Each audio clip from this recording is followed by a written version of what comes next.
நண்பர்கள் அனைவருக்கும் நல்வணக்கம்ங்க. நீங்க இந்த பதிவுல ஒரு நல்ல சூட்டிப்பான ஒரு மயிலை காளைக்கன்று பார்க்கலாம்ங்க. அதற்கு முன்னாடி பார்த்தீங்கன்னா, நீங்க வீடியோல பார்த்துட்டு இருக்கிறது, நம்ம ஒரு அழகான ஒரு சந்தனப்பிள்ளை கிடாரி கன்று நம்மகிட்ட இருந்ததுங்க.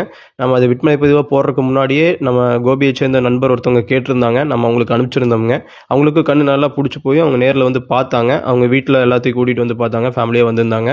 கன்று ரொம்ப நல்லா சாதுவாக இருந்தங்காட்டி, அவங்க வளர்த்துறதுக்கு அவங்களுக்கு ரொம்ப புடிச்சு போச்சுங்க. அதனால அவங்க ஏத்துறதுக்கு பார்த்தீங்கன்னா, அவங்க ஆம்னிலேயே கன்றை ஏத்திட்டாங்க. கன்று கரெக்ட்டா இருந்ததுங்க.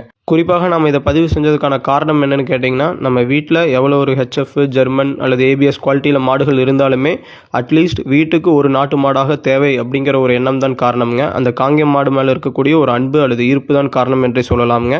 இப்போ இருக்கக்கூடிய ஜென்ரேஷனுக்கு இந்த காங்கேயம் இன நாட்டு மாட்டுப்பால் நிச்சயமாக ஒரு அத்தியாவசியமாக கருதப்படுதுங்க. ஸோ உங்ககிட்ட எவ்வளோ கலப்பின மாடுகள் இருந்தாலுமே அட்லீஸ்ட் ஒரு பால் மறந்த கன்றாகவோ அல்லது காங்கேயம் இன கறவை மாடாகவோ வாங்கி வளர்க்கறதுக்கு ட்ரை பண்ணுங்கள். நிச்சயம் வீட்டிற்கு ஒரு நாட்டு மாடு தேவைங்க. நீங்கள் அடுத்த பதிவில் பார்க்கறது நல்ல ஒரு சுறுசுறுப்பான சூட்டிப்பான ஒரு மயிலை காளைக்கன்றுங்க. பால் மயிலை காளைக்கன்று. இதனுடைய வயது பார்த்தீங்கன்னா 6 மாதங்கள் ஆகிறதுங்க. கன்றை பொறுத்த வரைக்கும் நல்ல சுறுசுறுப்புங்க. நீங்கள் கைத்தை அவுத்து கையில் பிடிச்சிங்கன்னா கன்று நல்லா இழுத்துட்டு ஓடுற அளவுக்கு நல்ல ஒரு ஸ்பீடான கன்றுங்க. கன்று பொறுத்த வரைக்கும் நல்ல உடல் கட்டமைப்புங்க. நம்ம ஃபீடு வைத்து வளர்க்கும் பொழுது நல்ல தெளிவான கன்றாக சேருங்க. இதனுடைய விற்பனை விலை 14,000 ரூபாய்ங்க. அனுசரித்து தரப்படும். உங்களோட வண்டி வாடகை மற்ற சூழ்நிலைக்கு ஏற்ப அனுசரித்து கொடுக்கலாமுங்க. நன்றி, வணக்கம்.